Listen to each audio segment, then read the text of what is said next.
Si nous laissons aujourd'hui un pays redessiner les frontières de l'Afrique par la force, qui sera le prochain? Chaîne de la diaspora, diaspora, diaspora.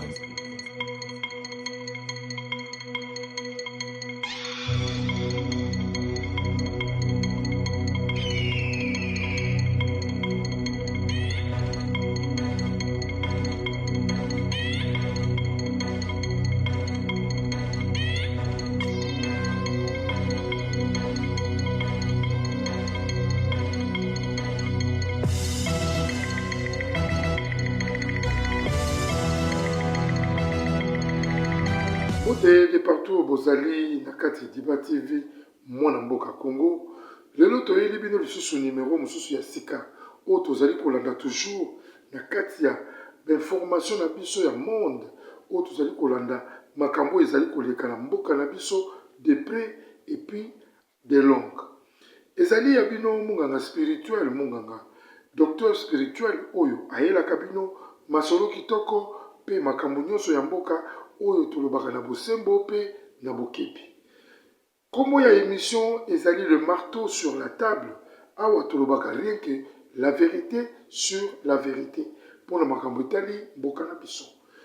Sans plus tarder tokoti na mozindo mbala moko ya makambo mboka na biso oyo ezali kopesa pasi po te badi mboka mosusu bakosepela ndenge tozali menacé na kati ya ba régime oyo ya ba Rwandais pe na Kabila na bato na ye oyo nyonso atiaki comme bainfiltré na kati ya mboka na biso oyo tata mokonzi ya mboka Faci Beton awuti na bamikili ya poto na Allemagne kolandela likambo oyo pe kofunda bayemboka bazali koagrese biso bango bazali kowangana tokangi ndeko Kagame pe na bataillon na ye nyonso ya Kabila. Naza sir na numéro oyo elekaki bomonaki discours ya tata mokonzi ya mboka na kozongisa mwa extrait nango awa boyoka ndenge alobi makambo nyonso ndenge elekaki. Atikala kosala négociation moko te na bango, atikala koyoka na likambo moko te na bango. Eloko tozali kowela si tokei na banalize kitoko ezali ke awa bayimboka bayoki ke biso tata mokonzi ya mboka azali kochange constitution ya mboka. Yango bomoni nyonso na guerre oyo ezali kosala ya liboso ya mibale église catholique ezali moko ya ba donc comment je peux dire bato baza kosala donc tokobenga ngo banani donc bango bazali lokola ba sécurité ba pilier donc bato bapesaka information na ba occidentaux. Bandeko église catholique oyo tomoni ombongo cardinal na biso akangi photo na Kagame mpona koluka négociation mais ezala makambo oyo asololaki na tata mokonzi ya mboka ayebisaki bango akotikala kosala jamais négociation na barwandais. Ezalaki mwa petit synthèse ndenge toyelaka bino toujours masolo na biso soki to banda lisolo na biso na kati tokende na mozindo pe bomona ba décision oyo ndeko président ya URSS Poutine andimi koya komema loboko na ye na Chine na Corée du Sud mpona kosapote kotia maboko na FARDC mpona kokimisa monguna oyo azali kobundisa biso mpona baintere na biso mpona biloko na biso moko oyo ya biso bana mboka. Tokota na mozindo ya masolo na biso.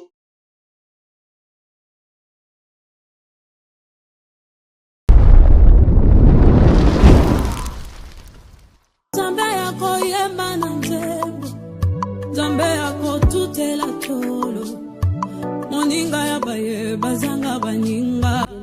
Seigneur nazali chez la Mwanda Fondation na eli sous liboso na bino pona osenga bino merci na ba oba soutenir orphelinat chez la Mwanda nzambe ya lona apambola bino tozomona ba effort na bino tozomona bolingo bozana ngo à travers Fondation chez la Mwanda nzamba apambola bino na eli sous liboso na pona kosenga bien aimé bokanisa bana na bilamba bokanisa bana na kolia bokanisa bana na minerval bokanisa bana na ba soins médicaux nzambe akozanga te kopambola bien-aimé oza na posa ya kosunga ozoluka place ya kotia mbongo na yo bien-aimé tala place ya malamu yango ya kotia mbongo na yo na fondation Sheila Mwanda nzambe akozongisa bebila kopambola bakoko na yo akopambola pe bana na yo na pamboli bino na kombo na Yesu. Vraiment, Nazangi Roba, merci beaucoup, ma chérie. Merci beaucoup, maman Olela. Merci beaucoup, tous les partenaires. Tout maman na biso Sheila, na papa, na pisi bino mbote na kombo na Yesu Masia. Atuko na sengo mingi ya kolekanga mama Chantal, na sepe na ONG. Na sepe makamu obo osaela biso. En tout cas, c'est vraiment makasi. Na moni bana kozwa bakaye pe mukete bakaye beleke ngela sake ane oyo tokosomba ta kaye moko te yango nzamba lola nzembo za nzamba ba vet nzamba za nzambe na ngai do akanisera bino Machela merci beaucoup olongoli biso swani mama Sheila Mwanda merci beaucoup zamba pambola yo abakisalo mususu merci ababa khale bayimboka tozongi na mozindo ya lisolo na biso ya mokolo lelo na présentateur na bino oyo boyebi de chaque jour munganga spirituel munganga na bango dokotolo na bango oyo ayaka kolendisa mpe kopesa bino bainformation ya solo sanke ezala ya lokuta naza siri bomoni bino moko bilili ya moke ya discours oyo tata mokonzi ya mboka président Tshilombo Faci Beton akendaki kofunda bayimboka oyo bazoya kobundisa biso pe bazali na complicité na moto na bango Kabila oyo alingi kotika peuple congolais te na kimia peuple congolais na banimero eleki na uti koloba na bino toyika mpiko tozala mayele mboka guerre oyo ezali guerre moko politisé touti kozwa bainformation Kagame akomi kobimisa batroupe na ye akomi kobimisa batroupe na ye mpona kobanga kokende na CPI pe lisusu tata mokonzi ya mboka afundi pe susu église catholique azali lokola bainformateur baambassadeur ya badécideur oyo bazo koderobe oyo babomaka Afrique oyo balingi kozwa baintere ya bamboka ya bato tata mokonzi ya mboka afundi susu église catholique bandeko topekisi bino église catholique te me ambongo azali koya nango na ndenge ya mabe Cardinal Ambongo Keba. Cardinal Ambongo pasi oyo pepe Kongola komona, pasi oyo pepe Kongola kokufa na este. Yo koti kosala babiloko wana ti. Alors pesa valeur na tana yo. Mbongo oyo ozali koluka pona ba intérêt na bino na église catholique, les gens souffrent. Ngai munganga spirituel nazali na kanda makasi, les gens souffrent pe bato bazali kokufa bino bozali kosepela. Na yebisaka bino ke Vital Kamerhe azali M23. Mingi bachaka teme mingi pe babenganga na nzela ya singa ya koloba te kolobaka bongo te toza deja na badossier na bino ya badépart likambo oyo ezokokende bokomona remaniema ekosalama mpe bokozwa badépart ebele biso toza koyebisa bino tata mokonzi ya mboka kolanda biso bapanzi sango bachroniqueur oyo ya solo tokoloba likambo na sembo toza koloba teke mpo na zwi mbongo ya Moïse Katumbe na kozwa te mpo na zwi mbongo ya Kabila lokola tokomona bachroniqueur mosusu bokeba bokotikala na soni bangwana Kagame akomi kobimisa déjà batroupe na ye parce que Poutine akotinda siko délégation na ye eya kotake baoyo nyonso baye kosala évasion na kati ya mboka na biso mpe koderobe koyiba richesse ya mwana mboka Congo bandeko tozala basentimentaliste te mboka ezali koyiba na monguna ngai napesi bino baexemple ebele nalobi Kabila ayaki nzela ayaki même chemin donc vous croyez que mutu lokola nanga soka ye na chemin on a quoi apporter nini par la biso ba congolais qu'est-ce qu'il peut apporter nanga c'est un dérobeur c'est un voleur azali mutu aza ko jouer double tranchant aza na vie mukuse na laquelle ki yo fi na o mobimba nanga okotika la komona bolamu te de génération comme Kabila comme oyo nani Vital Kamerhe comme Kagame bokomona kaka pasi na pasi etant que boko boma ba congolais plus de 6 millions de congolais bakufi na STA eloko nini bozwi bozo kokosa bato na kati ya internet ke bozwi Goma o bozwi Rwanda non bozala mwa une partie oyo bokangaki mpona koyiba toujours mpona koyiba koboma. Bon, genre ya bato ya boyo congolais lokola ngai ozolinga opesa bango place mpo yo olingaka no Tshisekedi te, olingi kopesa bango place mpo olingaka no UDPS te. Eske oyo ezali likambo ya UDPS to ezali likambo ya papa Tshisekedi to ezali likambo ya mboka? Koma tokoki koteka patrie na biso mpo yo olingaka ye te? Vraiment congolais, c'est quoi ça? Awa siko Poutine asigné siko aza koya bino bachroniqueur ya bachaîne oyo nyonso bozali koloba oyo bosali bavu ya kopesa bainformation ya lokuta parce que vous êtes payé. Siko bokoloba susu bokoloba nini? Guerre wana bafrançais bazali nana yebi yango te, guerre wana baaméricain baza na nsima. Sikoyo bokomona Poutine na ye kote na biso mpe siko toza na esengo mpo te tosilisa likambo oyo. Mutu moko te akozala na esengo bandeko na ye bakufa epai oyo nayebi te soki oza na bandeko na ba este kuna botuna biso bato na bandeko oyo tozo koyoka na motema na biso. Qu'est-ce que vous croyez? Donc tokopesa kaka sentiment na Kabila. Kabila est resté là plus de 20 ans. Qu'est-ce qu'il a fait? Congolais, Congolaise, fongola motoi na yo yokaka. Ezalaki ya bino monganga spirituel nayaki na petit message ya moke mpe bozwa bavideo oyo ebongo tozonga mpo tosilisa likambo oyo ensemble. Nous sommes à Addis Abeba, au siège de l'Union africaine. Notre invité est le président du Congo-Brazzaville, Denis Sassou Nguesso. Merci beaucoup, Monsieur le Président. Je vous en prie. Merci. Je vais commencer par l'actualité régionale, une crise proche de chez vous, celle qui frappe la République démocratique du Congo. Le mouvement rebelle M23 a pris le contrôle du Nord Kivu, maintenant semble-t-il du Sud Kivu. Une question simple mais grave, est-ce que vous craignez une guerre régionale?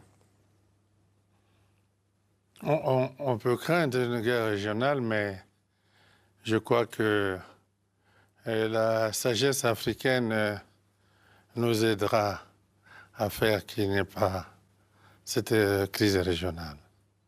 Vous parlez de la sagesse africaine. Il y a une médiation qui a été conduite par le président de l'Angola, qui visiblement a décidé de passer la main. Est-ce que vous pensez que d'autres chefs d'État, peut-être vous par exemple, pourraient être des médiateurs dans cette crise entre Félix Tshisekedi, le président de la République démocratique du Congo, et Paul Kagame, le président du Rwanda? Oui, je suis sûr qu'il y aura d'autres chefs d'État africains. D'ailleurs, au début, le président Lourenço n'était pas seul. Et il y avait le président Ruto et le président Uhuru Kenyatta aussi. On parlait d'initiatives, on parle encore, d'initiatives de Luanda et de Nairobi. Donc je crois que le président angolais pourrait passer le relais à d'autres dirigeants africains. Donc vous pourriez être un médiateur dans cette crise? Bon, c'est ce que l'on verra, mais... Vous ne l'écartez pas, en tout cas. Vous avez des bonnes relations avec les deux présidents, c'est ça que je veux dire. Oui, cela est vrai. Nous avons de bonnes relations avec les deux présidents. Nous avons discuté de cette question dans le passé avec le président Tshisekedi et avec le président Paul Kagame, plusieurs fois. Mais pour aplanir les différends entre vous, qui sont sévères, on l'a vu lors de réunions ici, on le voit sur le terrain, est-ce que vous pensez qu'il faut absolument qu'ils se rencontrent? Ils se sont évités ces derniers temps. Oui, je pense qu'on créera les conditions pour qu'ils se rencontrent. On ne voit pas comment on pourrait régler un tel problème sans que les deux dirigeants se rencontrent, mais les conditions devraient être créées pour qu'ils se rencontrent. Est-ce que la RDC réclame des sanctions, y compris africaines, contre le Rwanda? Est-ce que vous y êtes favorable ou vous pensez que c'est contre-productif? Bon, on est dans une situation de conflit. Chaque parti essaye de tirer quelques avantages. Mais pour nous, ce qui est important, c'est que le dialogue s'instaure sous une forme ou sous une autre. Donc pas de sanctions, vous n'y êtes pas favorable, j'ai bien compris. Bon, les sanctions n'ont pas toujours réglé les problèmes. Ce qui nous importe, c'est la recherche d'une vraie solution à la crise. Est-ce que l'Union africaine peut y parvenir? Parce que c'est vrai qu'il y a cette crise, il y en a beaucoup d'autres sur le continent. Il semble que les médiations de l'Union africaine ont du mal à fonctionner, que même l'Union africaine, en tant qu'institution, a du mal à exister pour régler les conflits sur son continent. Bon, cela est en partie vrai, mais les Africains ont toujours su résoudre les problèmes par eux-mêmes. Et je pense qu'il n'est pas nécessaire qu'on ait recours à d'autres, surtout pas sans les Africains. On ne rejette pas l'apport d'autres partenaires et amis dans le monde, mais il faut qu'au centre, il y ait l'Afrique. Nous avons connu cette situation avec la Libye. Et longtemps, des partenaires extérieurs ont voulu laisser l'Afrique en marge. Mais on a fini par se rendre compte de ce qu'une telle crise ne pourrait pas se résoudre sans l'Afrique. Alors on va parler de la Libye, hein, évidemment, très vite, mais juste plus généralement quand même, l'Union africaine. 6 États sont suspendus en raison de coups d'État ou de quasi-guerre civile. Est-ce que l'Union africaine ne traverse pas une crise existentielle? Pas tout à fait. Mais pas loin. Non, pas du tout. Et il suffit que les règles, les principes d'organisation, de fonctionnement de l'Union africaine, tels qu'ils sont mentionnés dans la charte de sa création, soient appliqués avec rigueur. Et c'est cela qui justifierait son existence à elle-même. Mais nous n'avons pas de crainte à ce sujet.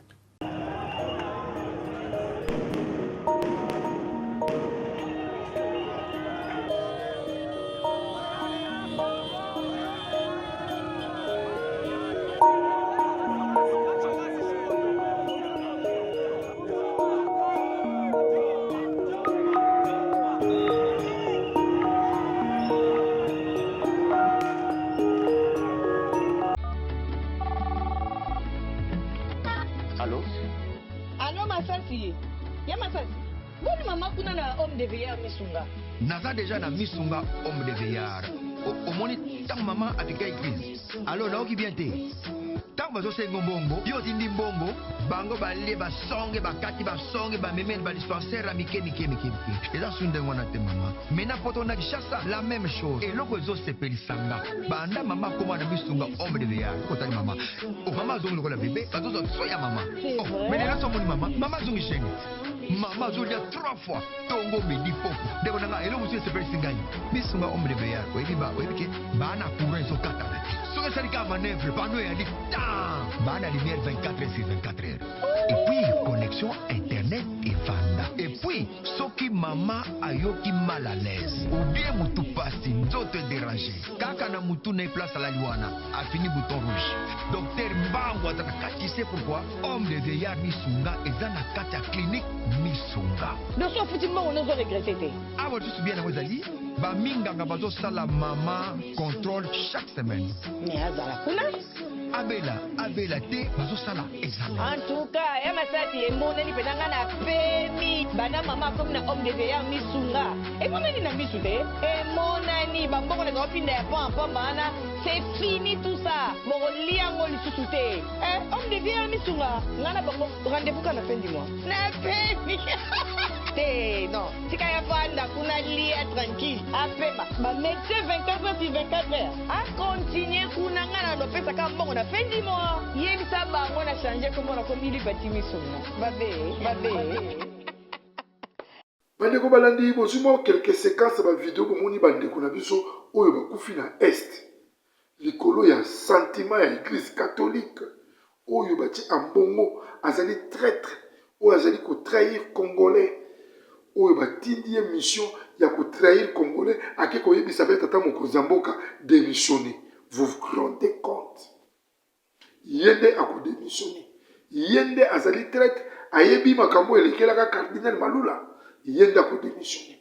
Nous ne sommes pas des barbares. Toza ko sala likambo oyo ezali ko monana na kati ya le marteau sur la table oyo ya bino munganga spirituel oyo nayeli bino na mokolo lelo ezali vrai boyeba yango Kagame à partir ya lelo a récupéré batroupe na ye lelo toali de 17 batroupe na bango deja ezali kobima mpo mbano epesami na CPI bazali kobima ezali guerre moko mpo bayokaki makambo ya constitution ya mboka balingi toujours mixage partout tokosala sikoyo oyo tobengaka kotala bainfiltré tozobanda yango d'ici là avec ye moko tokochanger processus ya makambo ye moko tout mbemba kokita na défense nani Constant Mutamba okende na justice po tolandela makambo tu kitoko akolongwa na justice okende na ministère intérieur po tolandela makambo tu kitoko bozomona kala mingi te remaniement ekosala ngai moko gouverneur ya ville ya Kinshasa kala mingi te bokomona makambo tu